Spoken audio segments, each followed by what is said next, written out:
여러분 안녕하십니까. 11월 19일 새벽이 되었습니다. 저는 책입니다. 윤석열은 패배의 길로 가고 있다. 이런 제목의 방송을 하면 욕을 듣게 되어 있습니다. 이 지상파의 시청률에 해당하는 조회수도 아주 나오지 않고 악성 비난 댓글이 줄줄이 달립니다. 어차피 적자를 보는 방송이니 조회수가 나오지 않은 것이야 상관없지만, 그래도 이기는 9개의 길을 두고 패망으로 가는 1개의 길을 굳이 찾아가는 것을 어찌 말하지 않을 수 있겠습니까? 욕을 듣는 걸 알면서 오늘 이 방송을 하는 이유가 여기에 있습니다. 먼저 이 말씀을 드리죠. 저는 윤석열을 좋아하지 않습니다. 솔직히 말하면 비판적인 입장입니다. 그가 전직 대통령들을 감옥으로 보낸 적폐청산을 저는 반대합니다. 그 두 분이 무죄라는 게 아니라 같은 기준이라면 문민정부 모든 대통령은 감옥에 갈 수밖에 없다고 생각하기 때문입니다. 게다가 박근혜 대통령의 경우 뇌물죄로 의율 하면서 이재용으로부터 묵시적 청탁을 받았다. 최순실과 경제 공동체다. 이런 해괴한 논리를 내세웠습니다. 무엇보다 박 대통령 재판은 그 절차부터 너무 가혹했습니다. 두 번째, 제가 윤석열을 비판하는 것은 통치자가 가져야 할 지식의 부족함이 두드러져 보이기 때문입니다. 그런데도 저는 최악을 부리고 차악을 선택하는 심정으로 윤석열을 지지합니다. 그것은 많은 사람들이 가지는 와신상담의 심정이기도 합니다. 이번 대선은 참으로 놀라운 선거가 될 듯합니다. 지난 화요일 방송에서 제가 말씀드렸죠. 저는 이번 대선에 이렇게 의미를 부여했습니다. 첫째는 YSDJJP, 영어 이니셜로 표시되던 삼김 시대가 끝난 뒤에 소위 운동권이 좌파 진영의 실세로 부각되면서 벌여왔던 지난 20년간의 싸움을 끝낸 뒤의 선거라는 점입니다. 진보 좌파 진영이 운동권 출신 박은순, 안희정을 잃고 대신 비운동권 이재명을 내세운 게 그렇습니다. 둘째, 이번 대선이 끝난 뒤 한국 우파가 재건될 것인가 하는 의문점을 가진 선거라는 점입니다. 보수 역시 정통적 보수 정치권 인사 대신 반문의 아이콘 윤석열을 대주자로 냈습니다. 문민정부 이후 보수는 처음으로 후보를 내지 못한 겁니다. 대신 보수를 괴멸시키며 문재인 정부 출범 1등 공신이 됐던 윤석열을 택했습니다. 세 번째, 이번 대선의 의미는 국가의 복원으로 곧 대한민국이 정상국가로 회복하여 문민국으로 다시 돌아가는 것입니다. 단 보수 우파가 승리했을 때 그렇습니다. 프랑스 혁명 때 인권선언에서 밝혔다시피 이 권력이 분립되지 않은 나라는 헌법을 가지고 있지 않기 때문입니다. 그래서 이번 대선은 역사상 처음으로 중앙정치의 경험이 전혀 없는 영선의 대결이 됐습니다. 언론은 역대적 비호감의 대결이라고도 합니다. 이재명은 대장동 게이트 설계자로 지목받는 데다 음주운전, 검사 사칭 등 전과와 그리고 형수의 한 입에 담진 모달 욕설, 형의 정신병원 강제 입원, 여배우 스캔들, 그리고 또 최근에는 조폭 연루설 등 도덕성을 의심받는 온갖 소문에 휩싸여 있습니다. 윤석열은 본인의 일은 아니지만 아내와 장모를 둘러싸고 갖가지 소문이 돌았고, 도이치모터스 주가 조작 사건 같은 경우는 현재 수사 중이기도 합니다. 또 이른바 고발 사주 사건도 터져 있습니다. 이러니 비호감도가 이재명보다는 덜하지만 호감도를 압도할 수밖에 없습니다. 참고로 한국리서치가 11월 5일부터 7일까지 조사한 결과는 이재명은 호감도 36.8%, 그리고 비호감도 59.5%, 윤석열은 호감도 40.1%, 비호감도가 56.1%였습니다. 그 비호감은 이재명, 윤석열 두 사람 모두 진영 내에 뿌리가 없는 것도 한 원인입니다.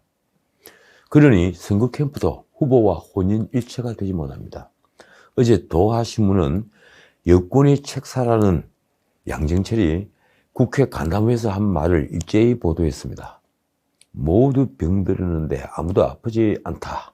이 말이 우리 당 현실을 한마디로 설명한다. 그는 정동영이 이명박에게 대패했던 2007년 대선 이후 처음으로 대선을 코앞에 두고 위기감이나 승리에 대한 절박함, 그리고 절실함이 안 느껴진다고 말했습니다.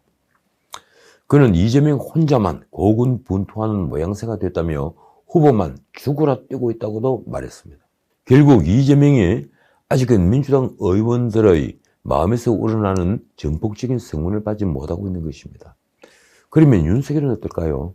그는 이른바 당심의 높은 지지로 민심에서 앞선 홍준표를 제치고 보수 야당 입당 4개월 만에 대통령 후보가 되었습니다. 놀라운 사실입니다. 당심의 지지는 곧 윤석열에게 줄을 쓴 의원들이 만든 조직의 승리입니다. 그 뒤 윤석열은 이재명에게 컨벤션 효과를 넘어선 압도적 우위를 보이고 있습니다. 그 우위는 무엇 때문일까요? 바로 이재명의 여러 흠결에 대한 반사적 이익입니다. 추미애가 그를 후보로 만들고 이재명이 격차를 벌이게 만들었다. 이게 정직한 표현일 것입니다. 지금 정권 교체를 바라는 여론이 정권 재창출을 원하는 여론보다 평균 20%포인트를 넘습니다. 문 대통령 국정에 대한 부정평가가 긍정평가보다 거의 2배인 것도 이재명과의 격차를 갈수록 더 크게 하고 있습니다. 자, 전에도 말씀드렸지만 이런 상황에서 윤석열이 패배하기는 승리하기보다 훨씬 어렵습니다. 그런데 왜 제가 저런 제목을 붙였을까요? 이것부터 묻겠습니다. 대중이 윤석열을 지지하는 근본적인 이유는 무엇일까요? 여러 이유가 있겠지만 정치에 입문한 지 얼마 되지 않은 윤석열에게 대중이 거는 기대는 바로 신선하다는 것입니다. 신선한 말입니다. 거의 적폐청산에 반대한 이들조차 와신 상담의 심정으로 홍준표 대신 윤석열을 선택한 것은 윤석열이 가진 신선함이라는 이미지로 인해 그가 대한민국을 제궤도에 돌려놓을 것이라고 믿기 때문입니다. 그런 기대가 있었기에 수많은 실언도 웃어넘겼습니다. 심지어 손바닥에 왕자를 쓴 채 TV 토론에 나서는 주술적 면모를 보였을 때에도 실수로 치부했습니다. 토론에서 그의 지식 부족이 자주 드러나는데도 적어도 거짓말을 하지 않았다며 괴념치 않았습니다. 그런데 요즘 캠프에서 나오는 말은 웃고 넘길 수 없는 말들입니다. 그는 이미 캠프에서는 쉽게 의견을 전달할 수도 없는 왕이 됐다는 소문이 나 있습니다. 어제 조선일보 김창균 논술주간의 칼럼도 그 점을 지적했습니다. 칼럼 제목이 이렇습니다. 윤 뒤에 닥치고 1년 정도의 야당, 찜찜하고 불길하다. 그 칼럼에 이런 구절이 있습니다. 윤 후보가 주재하는 회의는 검찰총장이 부하 검사들을 지휘하는 모습이라고 한다. 원래 검찰총장 정도의 그릇일까요? 칼럼은 이렇게 끝을 맺고 있습니다. 이렇게 탄생한 대통령은 예외 없이 불통의 늪에 빠져들었다. 후보 뒤에 닥치고 1년 정도로 늘어선 야당을 보면서 찜찜하고 불길하다. 그런 불통이 있어도 그리고 그가 이미 왕처럼 행동하고 주변에서 그를 왕으로 받들어도 윤석열은 아마 이길 것입니다. 선거에서 최악이냐 차악이냐를 따질 때 모든 흠결은 상대적이기 때문입니다. 예컨대 A는 나쁘다, B는 더 나쁘다 라고 하는 경우가 똑같습니다. 그러면 제가 왜 모두에서 이기는 9개의 길을 두고 패망으로 가는 1개의 길을 굳이 찾아 그 길로 간다고 했을까요? 말씀드린 대로 이번 선거는 역대 최악의 비호감 선거입니다. 이재명, 윤석열 모두 갑자기 악재가 호재가 되는 마술 같은 일을 벌여 호감도가 급상승하는 일은 없을 테니 말입니다. 무엇보다 이재명은 대장동 게이트에서 발을 뺄 수 없을 것입니다. 어제 그는 언론 인터뷰에서 특검을 받겠다고 확언을 했죠. 그런데 이미 때가 늦었습니다. 대중문 지지도가 하락하고 반등할 기미를 보이지 않자 그가 최우적 수단으로 특검 수용을 외친다는 것을 꿰뚫어보고 있습니다. 그는 여론대로 전국민 재난지원금도 포기했습니다. 물론 실제 특검이 시작되면 그에 대한 지지는 결집해서 오르겠지만 아주 소폭일 것입니다. 그리고 윤석열도 공수처에서 무려 4건이나 입건해 연일 수사에 속도를 내고 있습니다. 그런데 대장동 게이트와 고발 사주 사건은 무게가 다릅니다. 전에도 제가 말씀드렸죠. 그러니 민주당은 대장동과 고발 사주 모두 특검을 하자고 맞불을 놓고 있지만 속마음은 애가 탑니다. 대장동 게이트에서 붙은 불은 쉽게 끌 수 없는 대형 화재가 되겠지만 고발 사주는 일종의 미수범처럼 막상 고발은 이루어지지 않은 점에서 무게가 아주 다른, 그리고 아주 작은 사건인 것입니다. 그런데 왜 제가 윤석열이 패망의 길로 간다고 할까요? 우선 대장동 게이트든 고발 사주든 설사 특검이 성사돼도 대선 전에 결론이 나올 가능성은 아주 희박합니다. 저는 대장동 특검이 지지부진하면서 이재명을 향한 의혹이 반감될 때를 염려합니다. 아까 말씀드린 대로 대중의 윤석열의 거는 기대는 신선함입니다. 기존 정치권에 워낙 실망을 거듭해온 대중은 윤석열이 칼날로 이 나라의 신적폐를 청소하기를 기대하고 있는 것입니다. 그런데 윤석열은 그런 기대를 벌써 저버렸습니다. 바로 선대위 구성이 그렇습니다. 지금 사실상 확정된 윤석열 선대위 원톱은 김종인입니다. 놀랍게도 말입니다. 그는 늘 그렇듯이 온갖 조건을 내걸면서 시간을 끕니다. 그런 다음에 못 이기는 척 제스처를 취하면서 그 자리에 앉습니다. 그때 윤석열에 대한 신선감은 사라집니다. 그래서 저는 윤석열과 김종인이 만났다. 이 김종인이 김병준, 김한길에 불만을 가지고 있다. 그 바람에 선대위 구성이 미뤄졌다. 그래서 이준석이 윤석열을 만나지 못했다는 따위의 유세에는 전혀 관심이 없습니다. 어차피 김종인 원톱으로 갈 것이기 때문입니다. 하지만 대중은 이미 그런 김종인에게 피로감을 느끼고 있습니다. 나이와 상관없이 이미 그는 구시대의 인물입니다. 그는 민정당 시절 비례대표 2번을 한 다음에 보수 진보를 넘나든 노회한 정객입니다. 무엇보다 그는 기업규제 3법과 노동 3법에 찬성하는 등 자유주의와는 아주 동떨어진 이념을 가진 사람입니다. 게다가 그는 기본소득을 국민의힘 강행에 넣었습니다. 물론 그 내용은 이재명의 기본소득과는 좀 다르지만 선거는 프레임의 싸움입니다. 과연 아직도 경제민주화를 외치는 이런 노정객이 윤석열의 외인을 넓힐 수 있을까요? 아니면 역으로 윤석열에게서 신선함만 없애는 촉매제로 작용할까요? 그 결과는 너무 자명합니다. 게다가 지금 논의되는 세컨드맨은 김병준입니다. 그 역시 좌파 진영 출신이기도 하지만 그가 비대위원장 시절 야당은 개혁을 하지 않아 결국 총선 참패의 씨앗을 뿌렸습니다.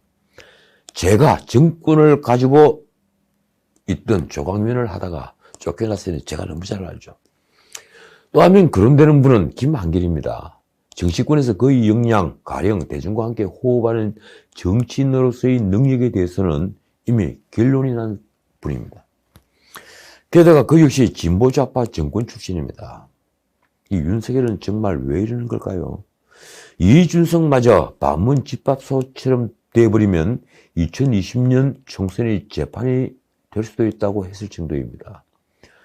퇴행적 선대위라고 할까요? 좌파에서도 내몰린 김종인, 김병준, 김한길로 선거를 치르겠다는 발상은 지난 방송에서 제가 말씀드린 대로 스스로 늪으로 걸어 들어가는 일이 될 것입니다. 그의 주변에는 그를 정말 좋아하는 사람이 없는 것입니까? 명리를 탐해서가 아니라 이 나라를 회복시키기 위해 소명의식으로 선거를 지휘할 사람이 없다는 것입니까? 그는 왜 이기는 9개의 길을 두고 패배할지 모르는 1개의 길로 가려 하는 걸까요? 이 방송에서 수차례 말씀드린 대로 윤석열은 윤석열로 승부해야 합니다. 신선함이 윤석열의 최대 그리고 어쩌면 유일한 무기입니다. 자, 지금 언론은 아주 신이 났습니다. 33년 숙적 이해찬과 김종인이 마지막 승부를 펼친다는 것입니다.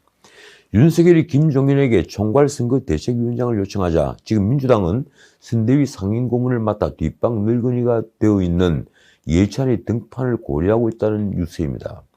김종인은 81세, 이해찬은 69세이니 숙적이라고 부르기에는 나이 차이가 큽니다. 그리고 마지막 승부라고 하기엔 어폐가 있는 것이 두 사람 간의 승부는 이미 3대 0으로 이해찬의 일방적 승리입니다. 두 사람은 1988년 13대 총선에서 관악을에 출마해서 첫 대결을 벌였습니다.